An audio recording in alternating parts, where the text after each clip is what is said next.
Hello everyone, एक बार फिर से आप सभी का स्वागत है हमारे यूट्यूब चैनल में। और आज की इस क्लास में हम लोग आर्टिकल 243 बी और आर्टिकल 243 डी और फिर आने वाले आर्टिकलों को पढ़ेंगे।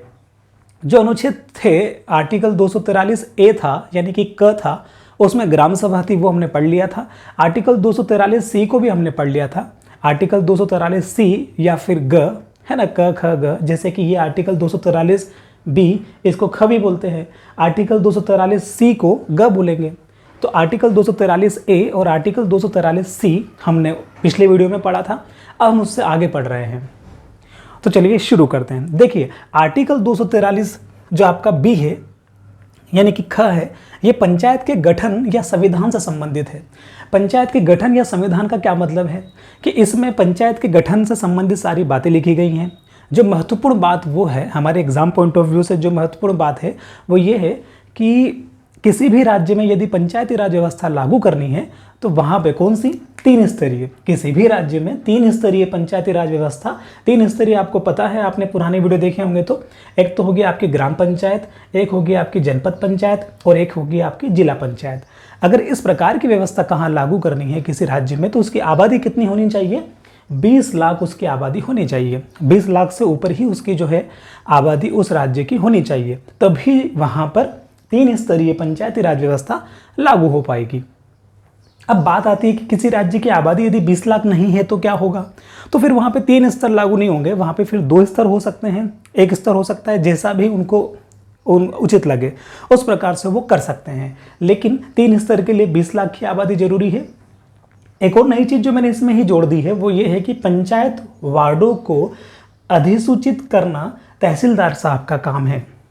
अब देखिए, ये वाला प्रश्न आपकी पटवारी की जो पुरानी परीक्षा हुई थी उसमें पूछा गया था कि पंचायत के वार्डों को अधिसूचित कौन करता है, तो इसका उत्तर लगता है तहसीलदार। तो वार्डों को अधिसूचित करने का सिर्फ इतना सा मतलब है, आपने परिसीमन नाम का वर्ड सुना होगा।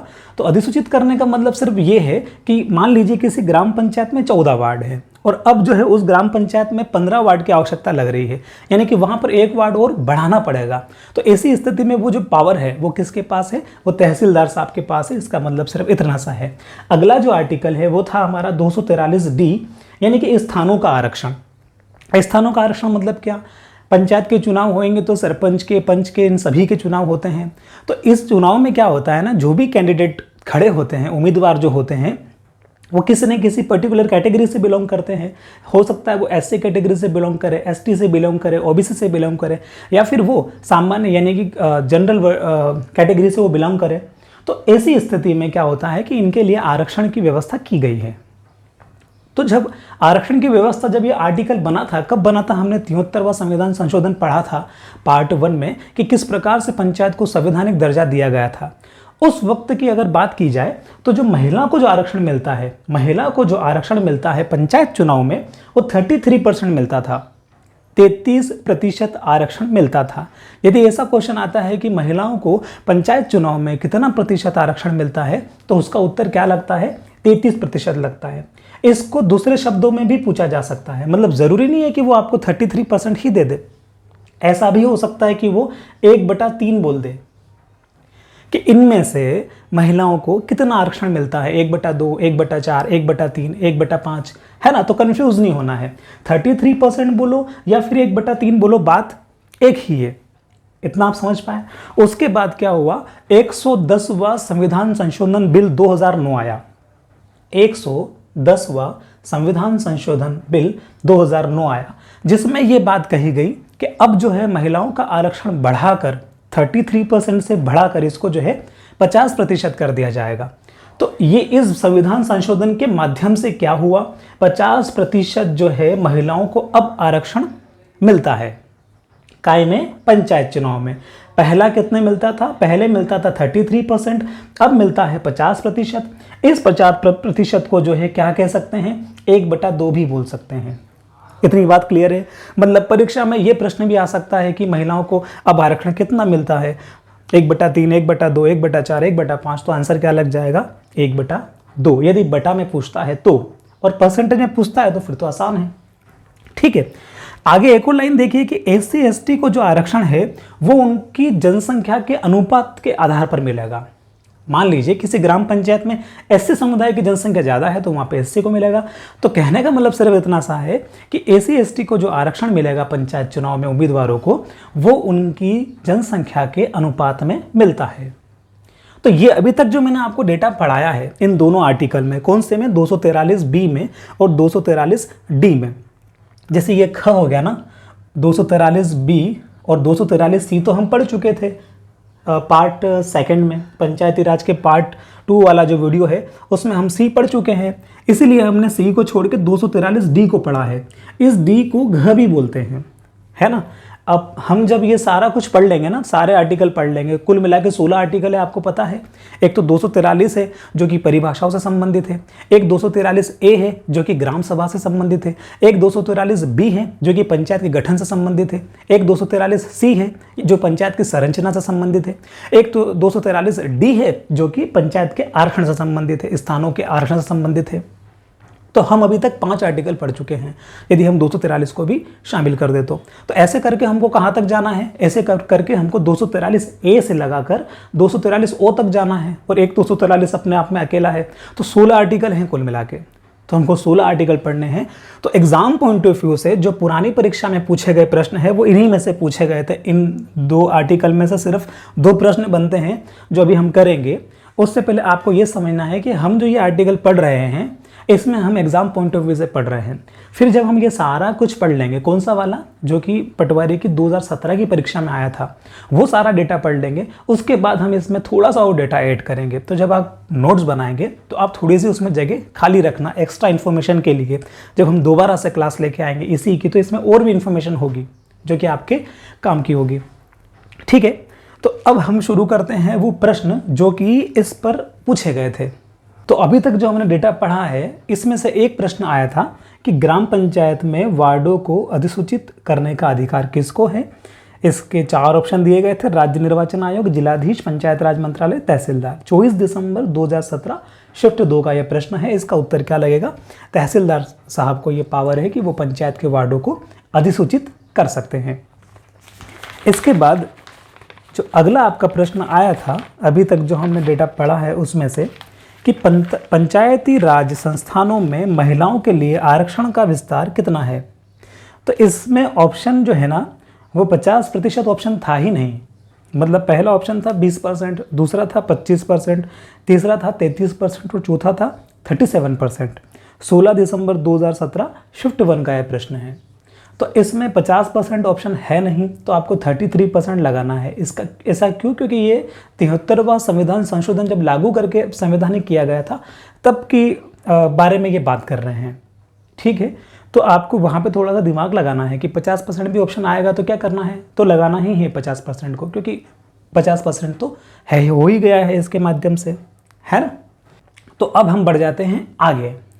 अब हम अगले आर्टिकल पर चलते हैं कि अगले आर्टिकल में क्या डेटा है और उसमें से क्या प्रश्न आपकी पटवारी की परीक्षा में पूछे गए हैं। अब अगला आर्टिकल है 243E। 243E भी कह सकते हैं, 243 अणा भी कह सकते हैं। पंचायतों का कार्यकाल, यानी कि 243E में क्या है, पंचायतों का कार्यकाल किस प्रकार से होगा उसके बारे में बात की गई है। जो पहली महत्वपूर्ण बात की गई है वो ये की गई है कि सामान्यतः पंचायतों का कार्यकाल 5 वर्ष का होगा, और वो भी कब से, पहली बैठक से। 5 वर्षों का तो होगा लेकिन पहली बैठक से। पहली बैठक का क्या मतलब है, पिछले वीडियो में हमने बहुत ही डिटेल में डिस्कस किया था कि सरपंच जिस दिन चुनाव का रिजल्ट आता है उस दिन से लगाकर सरपंच 30 दिनों के, आने वाले 30 दिनों के, कब से, जिस दिन पंचायत के चुनाव का रिजल्ट आया है उस दिन से 30 दिन तक वो कभी भी क्या कर सकता है, पहली बैठक बुला सकता है, और जिस दिन भी वो बैठक का आयोजन करेगा उसी दिन से उसका 5 वर्षों का कार्यकाल शुरू हो जाता है। इस लाइन का यही मतलब है कि सामान्यतः 5 वर्ष का कार्यक्रम होता है, उसका कार्यकाल होता है, और वो पहली बैठक से होता है। दूसरी महत्वपूर्ण बात कि अधिकतम 6 माह से रिक्त नहीं रह सकता। सरपंच का पद या पंचायत में कोई भी पद है वो 6 माह से ज़्यादा रिक्त नहीं रह सकता है। इसका क्या मतलब है कि 5 साल का कार्यक्रम जो है उनका कार्यकाल वो खत्म हो गया है, तो 5 साल का कार्यकाल खत्म हो गया है, अब 6 महीने तक तो खाली रह सकता है। ठीक है, लेकिन 6 महीने से ज़्यादा खाली नहीं रह सकता, यानी कि 7वें महीने में खाली नहीं रहेगा। और मान लो कि कंडीशन ऐसी बन गई है कि 6 महीने 5 साल का कार्यकाल खत्म हो गया है और 6 महीने भी ऊपर निकल चुके हैं अब, लेकिन फिर भी चुनाव नहीं हुए, क्योंकि 6 महीने के अंदर चुनाव करवाना आवश्यक है। लेकिन ऐसी आपातकालीन स्थिति बन रही है जो कि इस बार 2022 में बन गई थी, है ना, कि चुनाव होने थे हमारे पिछले इन सालों में, लेकिन हो नहीं पाए। वो अभी 2022 जून जुलाई 2022 में चुनाव हुए हैं पंचायतों के, जो कि लेट हुए हैं। तो ऐसी आपातकाल वाली स्थिति अगर आ जाती है तो फिर राज्यपाल के पास ये पावर है कि राज्यपाल अनुशंसा करके इस कार्यकाल को 5 वर्ष को बढ़ा के वो 6 वर्ष भी कर सकते हैं, या जब तक भी जितना भी आपातकाल लगाना पड़ रहा है इतना पावर इनके पास रहेगा। तो कहने का मतलब है कि राज्यपाल की अनुशंसा पर समय बढ़ सकता है। इतनी बात आप समझे। अगला आर्टिकल जो है वो है 243F। 243F कहिए या 243 च कहिए, एक ही बात है, ठीक है। ये क्या है? योग्यताएं, अयोग्यताएं, निरर्हताएं, जिसको हम बोलते हैं, एग्जाम का फॉर्म भरते हैं तो अहर्ताएं नाम से भी आता है ना। मतलब कि कौन कौन फॉर्म भर पाएगा, कौन कौन फॉर्म नहीं भर पाएगा, वो सारी जो बातें हैं वो 243F में कही गई है कि सरपंच का चुनाव यदि आपको लड़ना है या पंचायत में आपको इलेक्शन लड़ना है तो आपकी न्यूनतम आयु जो है वो 21 वर्ष होनी चाहिए। कम से कम आपकी न्यूनतम आयु जो है कितनी होनी चाहिए? 21 वर्ष होनी चाहिए। दूसरी बात यह है कि आपके 3 से ज़्यादा संतान नहीं होनी चाहिए, ठीक है। यदि आपका जन्म, यानी कि अभी कोई व्यक्ति नया लड़का है जो कि 21 साल 25 साल 30 साल वाला का है और वो चुनाव लड़ रहा है तो उसकी फिर 3 से ज़्यादा संतान नहीं होनी चाहिए, ठीक है। और एक और बात यह है कि जब फॉर्म भरते हैं, जैसे हम लोगों ने जब इस बार फॉर्म कलेक्ट किए थे तो ये केसीसी, इलेक्ट्रिसिटी का बिल, राजस्व वसूली, ये सब मांगे गए थे उनसे। केसीसी का मतलब यहाँ पर है किसान क्रेडिट कार्ड। केसीसी का क्या मतलब है? किसान क्रेडिट कार्ड। इलेक्ट्रिसिटी बिल का मतलब क्या है? आप जानते हैं, बिजली बिल। और राजस्व वसूली यानी कि जब जो पटवारी होते हैं उनके पास राजस्व वसूली करने का एक टारगेट होता है, तो वो क्या होता है कि अगर कोई व्यक्ति सरपंच का या फिर पंचायत में इलेक्शन लड़ रहा है तो उसको ये चीज़ें करना जरूरी है। इनका एनओसी मांगा गया था। केसीसी का एनओसी कौन देंगे? बैंक देगी, क्योंकि किसान क्रेडिट कार्ड जो है वो लोन कौन देता है? बैंक देती है। बैंक ऋण देती है किसानों को उनकी भूमि के ऊपर। तो उन बैंकों से एनओसी मांगी गई थी। एनओसी क्या कि मान लीजिए कि ऐसा तो नहीं है कि ये डिफॉल्टर है ना, और कोई डिफॉल्टर व्यक्ति इलेक्शन लड़ रहा है तो उनसे एनओसी मांगी गई थी। ऐसे ही इलेक्ट्रिसिटी बिल जमा मांगा गया था कि आपका जो है, जिस दिन आप फॉर्म भर रहे हो उस महीने तक का आपका जो है इलेक्ट्रिसिटी बिल जो है, बिजली का जो बिल है वो जमा होना चाहिए। कई लोग ऐसे होते हैं जो कि बिजली का बिल जमा नहीं करते हैं, तो उनको वो चुनाव न लड़ सके, इसलिए ये कंडीशन रखी गई थी। और इससे क्या है, सरकार का भी थोड़ा बेनिफिट हो, क्योंकि हर व्यक्ति को बिजली का बिल जो है वो जमा करना चाहिए टाइम से। राजस्व वसूली का क्या मतलब है? राजस्व वसूली यानी कि जिस पर्टिकुलर व्यक्ति, गांव में ज़मीनें होती है सबकी, उन ज़मीन के ऊपर राजस्व वसूला जाता है। राजस्व मतलब कि कुछ अमाउंट होता है, वो अमाउंट उनसे लिया जाता है, जिसको वसूली कहते हैं, राजस्व वसूली, ठीक है। तो वो अमाउंट भी आपका जो है जमा होना चाहिए। यानी कि ये 3-4 चीज़ें, कोई कहने का मतलब है कि सरकार का कोई भी पैसा, इन शॉर्ट अगर एक लाइन में कहें तो सरकार का कोई भी पैसा आपके ऊपर पेंडिंग नहीं होना चाहिए, ठीक। तो ये कंडीशन थी। अब इनके ऊपर कौन कौन से प्रश्न एग्जाम में पूछे गए थे वो देखते हैं।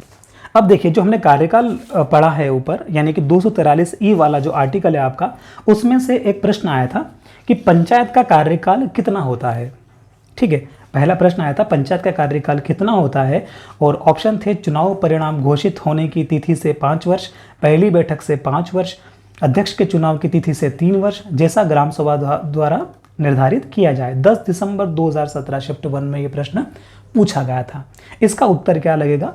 पहली बैठक से। जब कभी भी सरपंच पहली बैठक आयोजित करेगा 29 दिनों में, कब से? मतगणना का रिजल्ट जिस दिन जारी हुआ है तब से लगा के 30 दिनों में, इन 30 दिनों के भीतर जब कभी भी सरपंच पहली बैठक आयोजित करेगा, उसी बैठक से उस पंचायत का कार्यकाल शुरू हो जाएगा। क्लियर है बात? तो इसका ऑप्शन क्या लगेगा? सेकंड। इसका उत्तर लग जाएगा सेकंड, इसका सही जवाब है।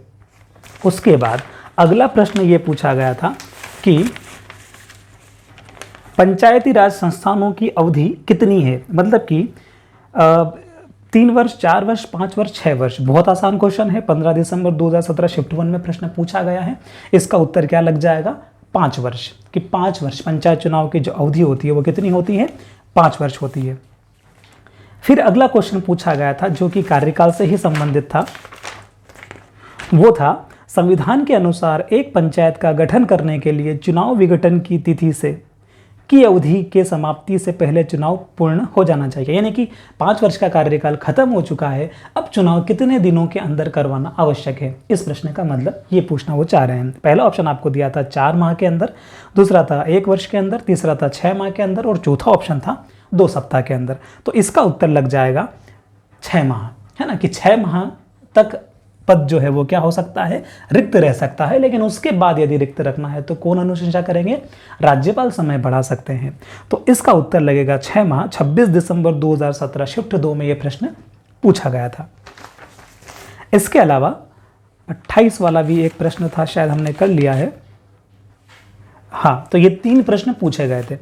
अब हम आ जाते हैं, कौन सा आर्टिकल आपका 243F योग्यताएं अयोग्यताएं वाला। यहां से एक प्रश्न पूछा गया है, यहां से एक प्रश्न पूछा गया है कि पंचायत चुनाव लड़ने के लिए न्यूनतम आयु कितनी होनी चाहिए। तो पहला ऑप्शन था 16 वर्ष, 18 वर्ष, 21 वर्ष, 32 वर्ष। ये 9 दिसंबर 2017 शिफ्ट 2 में पूछा गया है और इसका उत्तर लग जाएगा 21 वर्ष। तो अभी तक हम 243 से लगाकर 243F तक आर्टिकल पढ़ चुके हैं। यानी कि ए हमने पढ़ लिया है, बी हमने पढ़ लिया है, सी हमने पढ़ लिया है, डी हमने पढ़ा, ई पढ़ा, एफ पढ़ा। 6 आर्टिकल तो ये हो चुके हैं और एक था 243 जो परिभाषाओं से संबंधित था। तो कुल मिलाकर 7 आर्टिकल हम पढ़ चुके हैं। और कितने आर्टिकल हमको पढ़ना है, 16 आर्टिकल हमको पढ़ना है। एक आर्टिकल आएगा अनुच्छेद 243 के, जो राज्य निर्वाचन आयोग से संबंधित है, वो बहुत महत्वपूर्ण आर्टिकल है। तो आगे की जो अंतिम क्लास होगी उसमें हम ये कोशिश करेंगे कि ये सारे आर्टिकल जो बच रहे हैं, अब एफ तक तो हम पढ़ चुके हैं और इसके बाद जो आर्टिकल बच रहे हैं वो सारे आर्टिकल एक उस क्लास में ख़त्म हो जाए। ठीक है, मिलेंगे अगले वीडियो में, तब तक के लिए थैंक यू।